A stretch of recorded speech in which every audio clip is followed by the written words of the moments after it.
Dating apps. I know, my favorite subject, right? Anyway, is it time to ditch your dating app? That's a $1,000,000 question right now. Well, I'm not going to tell you yes or no because I'm not you. And people should make their own decisions based on the information that they have. That's called adulting. But I do want to provide the pros and the cons, and you can make your best decision that suits you. And what a novel idea, right? Okay, dating apps. I mean, it's no secret that I am not a fan. But I do understand the purpose, and I do understand that they can be good for some people in certain circumstances if they are careful how they use them. There's a lot of variables there. So I'm not totally, anti, but I'm not a fan. And the reason that I'm not a fan has been, over time, I have worked on the dating apps with clients, and I've interacted with people on the dating app for clients, and I base my judgment based on what I know to be 100% truth. And first thing is, they're selling your information. I'm sorry, I can't get past that. I think that's a huge negative, because when you join something, and you're especially if you're paying for it, and then they're selling your information on top of that, that to me seems like a little bit of consumer betrayal. That's just me, but as a legal professional, I value people's privacy, and I don't believe in that at all across the board. But especially for dating apps, because you're taking vulnerable people who are searching for something, you're taking their money, and you're selling their information so that they can get spammed. Yeah, it doesn't seem right. Anyway, moving on from that, we'll talk about the pros first. The good things. Well, convenience. This is a subjective statement, because I don't believe it's convenient, but a lot of people do. So I understand that. I understand the time factor and valuing time and convenience. I get that. But I don't agree that if you're looking for love, love is not convenient. It's going to find you when it's the least convenient, probably. And I don't think that you should base that search for that particular thing on convenience. I think it's a mistake. But the convenience, and you can do it from anywhere. You can, meet people from everywhere. I get that. So I can see why that's a bonus and that's a pro. I'm going to counter that with my cons in a minute, but that is a pro. What else?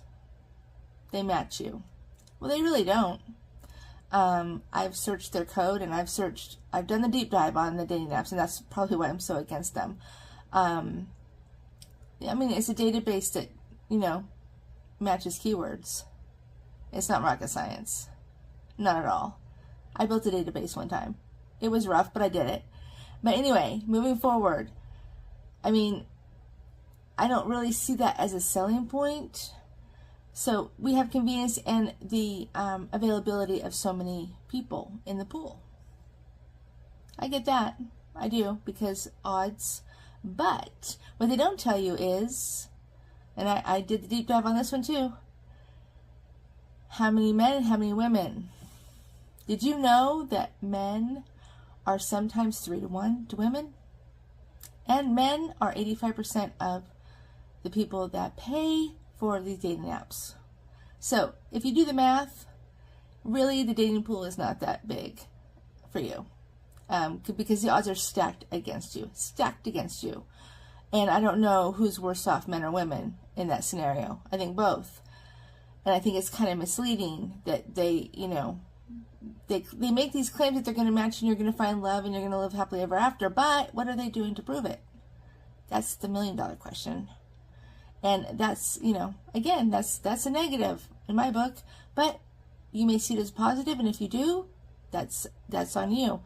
I'm just trying to give you the information that I know to be 100% truth and only truth, good or bad. They have a broad range. Yes, they do. But their actual members, 3-to-1 odds, 3-to-1 ratio, that's a little bit disturbing to me. But moving on, the cons are, I have a long list, but I've already named some doing the pros because they're really cons too. But I mean, obviously you don't know, anybody can join a dating app, anybody, and they can claim to be anybody they want. That's a big negative for me. In today's world with so many scammers and so much scam and so much, BS out there, that terrifies me for people. Especially if they're lonely and they're vulnerable and they're searching for this, and that's a scary recipe for me. I just can't quite wrap around that one. And yes, I have a new dating site and it's launching this week. But I'm not trying to sell anybody on that. Not at all. It's just an option. And it's a good option for those who don't like all the cons and they want that human touch.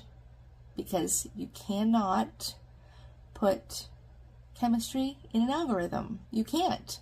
And even though, somebody matches on every single thing, basic fundamental things, doesn't mean they're going to even like each other.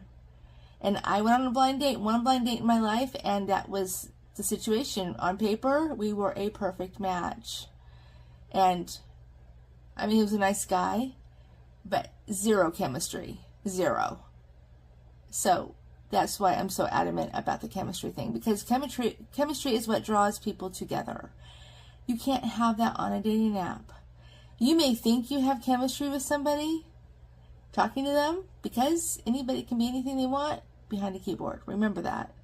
And that's, so dating apps, I think, are useful in some situations for some people, under some circumstances. But as far as truly trying to find somebody that you connect with, that you have chemistry with, compatibility and commitment, I think it's a far reach. And if you're paying for it, if you're willing to pay for it, that's great and that's okay. But are you getting what you're paying for? Are you getting what you think you deserve? Ask yourself that. So you have to make the decision for you, what's best for you. Always make the decision based on the information you have that's best for you. Don't let somebody tell you what's best for you. Only you know what's best for you. Good luck.